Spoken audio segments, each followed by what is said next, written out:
Selamat siang, Assalamualaikum warahmatullahi wabarakatuh. Pak Aspa, panitia dan semuanya, Bu Eli, serta Bapak, Ibu-ibu, saudara-saudari yang hadir saat ini. Izinkan saya menyampaikan sedikit apa yang dilakukan oleh pemerintah Kota Padang dalam rangka sinergi dan kolaborasi pengembangan ekonomi lokal. Ini terlihat, mungkin kalau ada yang belum ke Padang, ini gambarannya Kota Padang, penduduknya ada 939.112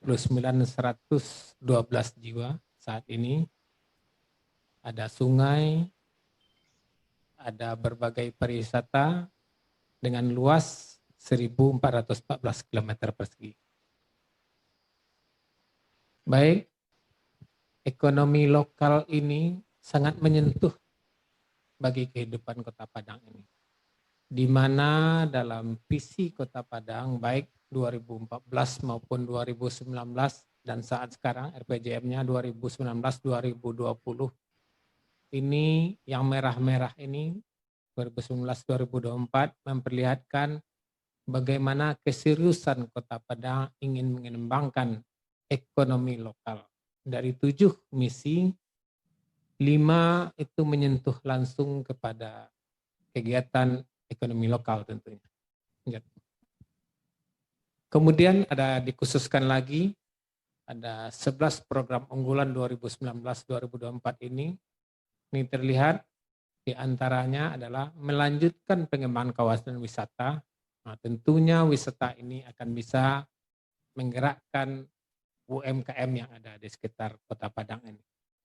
Kemudian kita coba gerakkan para pemuda melalui kelembagaan-kelembagaan, komunitas-komunitas yang ada, kemudian meningkatkan indeks kemudahan berusaha di Kota Padang. Kemudian membangun kampung tematik dalam pengembangan ekonomi lokal berdasarkan potensi wilayah atau potensi lokal dari yang ada di Kota Padang ini. Lanjut. Kemudian bagaimana kita menggerakkan? Pertama kita mau menggerakkan KSPPS, yang dulu KJKS per kelurahan. Ada 104, ini Bu Eli yang inisiatornya. Makasih Bu Eli. Kemudian di tingkat kelurahan ada pendampingan UMKM. Jadi ada 1 orang per kelurahan. Jadi ada 104 pendamping ada kelurahan. Sementara di KJKS, KSPPS itu ada pengelolanya sebanyak 2 orang. 1 sebagai manajer, yang kedua sebagai tenaga administrasi. Kemudian dipermudah segala perizinan.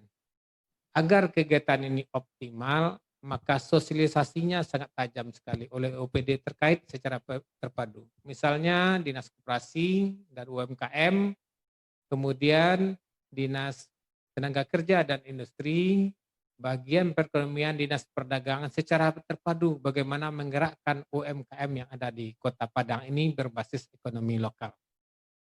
Kemudian mencoba mendudukkan porsi kelurahan atau kawasan atau kecamatan dalam bentuk apa yang dia unggulkan. Maka ada OKOC. OKOC yang sekarang itu semakin ditingkatkan di DKI. Jadi kita pilih community yang memang diunggulkan, dibina oleh para UMKM kita tadi, oleh para pendamping tadi, selanjutnya secara bertahap ditentukan community yang diunggulkan di kelurahan, atau secara bertahap minimal kecamatan, yang akhirnya inilah yang mau kita dorong. Kemudian ada pagi-pagi sering Pak Wali, subuh mubarakah namanya, untuk menginformasikan kepada masyarakat ini model program pemerintah agar dapat dikembangkan di masyarakat. Kemudian pada hari Jumat, kita namakan Jumat keliling. Jadi diinformasikan oleh pimpinan Kota Padang, Pak Wali Kota, Pak Wakil Wali Kota, bersama-sama dengan kepala dinas, kepala badan untuk menginformasikan program-program apa yang dikembangkan di tingkat kota. Seandainya ada masalah, didiskusikan di masjid atau di musala yang di masjid yang dilaksanakan setiap masjidnya, setiap Jumatnya. Kemudian khusus pada bulan Ramadan, kecuali bulan Ramadan kemarin, itu tidak dilaksanakan. Safari intinya sama juga. Kemudian ada bedah rumah, itu fokus ke rumah tangga miskin, dan rumah UMKM yang memang ekonominya lemah untuk didorong kegiatannya atau perumahannya. Kemudian berkaitan dengan permodalan, kita optimalkan Basnas di samping dana CSR lainnya yang ada di Kota Padang. Lanjut. Ini contoh saja, sholat subuh mubarakah, ini Jumat keliling, selanjutnya ini Basnas, ada bantuan, kemudian ada rumah masyarakat yang direhab, termasuk rumah UMKM. Yang kemudian dipermudah segala urusan perizinan agar ini lebih cepat. Ada mall pelayanan publik, kita taruh di pasaraya agar ini dapat optimal tentunya. Lanjut. Kemudian ada investasi dipermudah supaya UMKM bisa bersinergi dengan investor-investor yang ada. Misalnya nilai investasi yang lebih dari 1 miliar, yang tenaga kerjanya lebih 500 juta, nah itu dipermudah biaya-biayanya, malah kita tekan sampai 50%. Lalu bagaimana kondisi UMKM di Kota Padang atau OKOC yang saya sebutkan tadi? Di mana kita tahu kita tahu telah terjadi goncang dunia akibat pandemi COVID ini, sementara Indonesia di Maret. Padang sama juga. Lalu apa kira-kira yang harus dilakukan? Namun sebelumnya kita lihat dulu. Masyarakat yang terdampak itu DTTKS itu sebetulnya awalnya hanya 57.000. Tapi sekarang sudah mencapai 144.000 KK dari 224.000 KK. Jadi sekitar 65% lebih. Pekerja yang dirumahkan sudah mencapai 5 ribuan, 5.400. Kemudian PAD turun 25% atau sekitar 250 miliar kita perkirakan. Tentunya kegiatan ekonomi akan agak susah juga yang bersumber dari dana APBD. Kemudian transaksi di pasar. Ada 9 yang pasar besar, 1 pasar raya yang lebih besar, dan 8 pasar perumahan. Itu transaksinya berkurang 100 miliar per harinya. Khusus UMKM, transaksinya berkurang 17,6 miliar.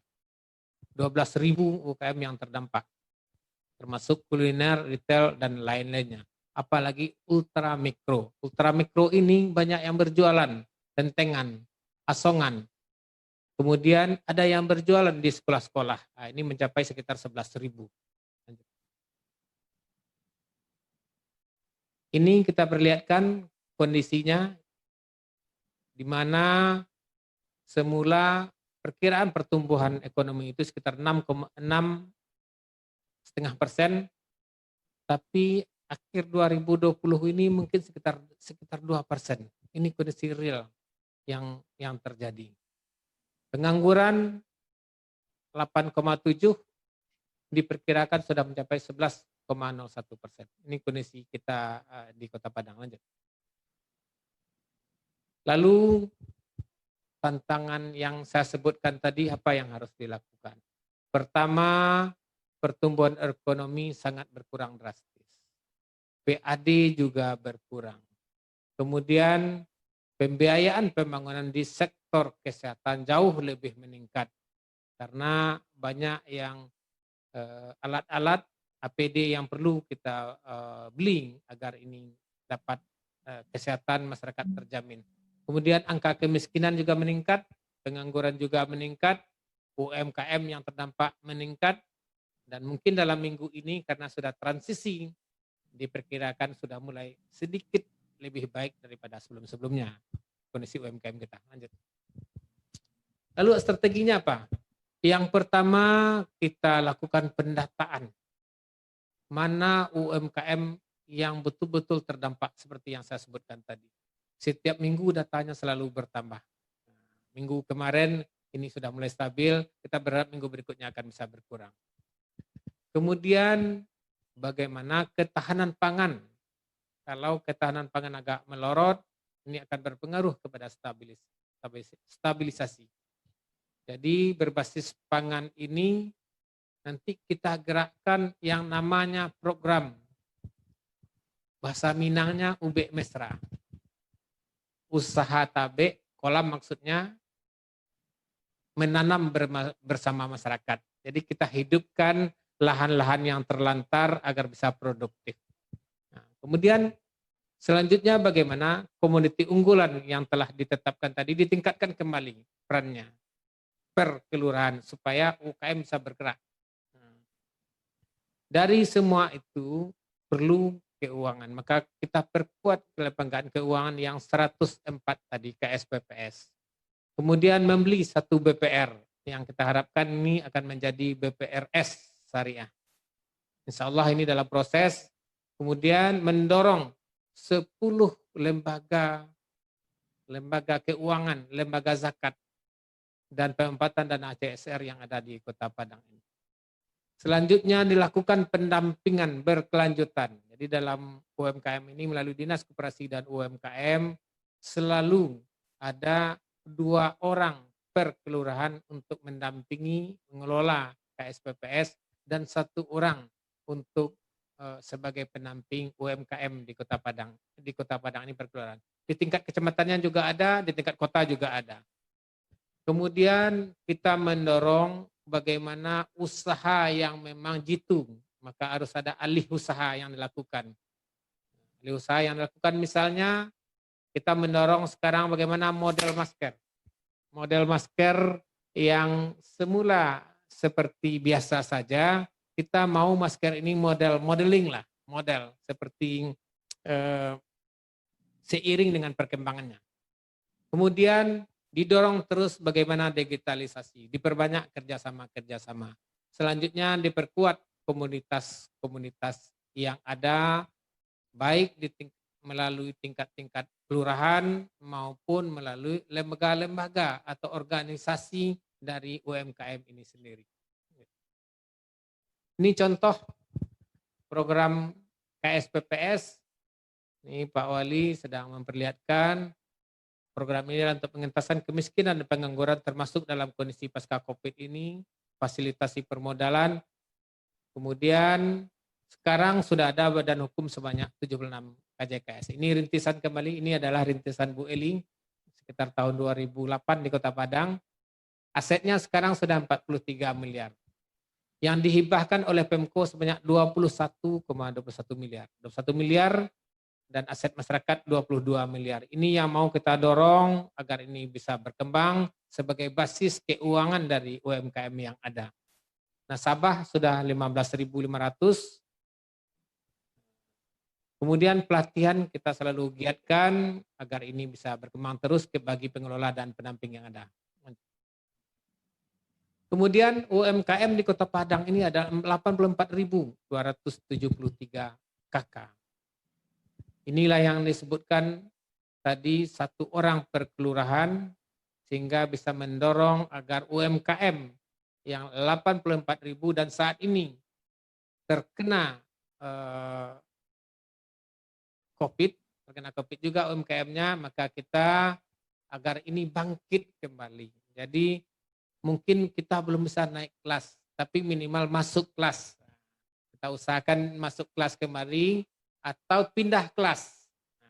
Jadi kita dalam jangka pendek ini berusahakan UMKM kita untuk masuk kelas atau pindah kelas. Tidak harus masuk kelas, bisa pindah kelas. Baru nanti kita dorong untuk bisa naik kelas UMKM kita dengan program-program yang telah disiapkan tadi. Lanjut. Ini contoh saja.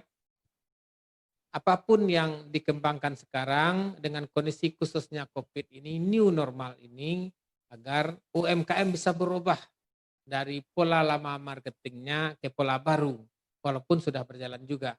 Kita kerjasamakan dengan Gojek, Bajojo, dan lain-lainnya, sudah dilakukan pelatihan banyak 10.000 UMKM, kemudian kita dorong terus model pelaksanaannya termasuk bagaimana merek dari para UMKM kita sendiri agar bisa terterima di tingkat nasional maupun internasional, termasuk di kondisi Sumatera Barat atau Kota Padang sendiri. Lanjut.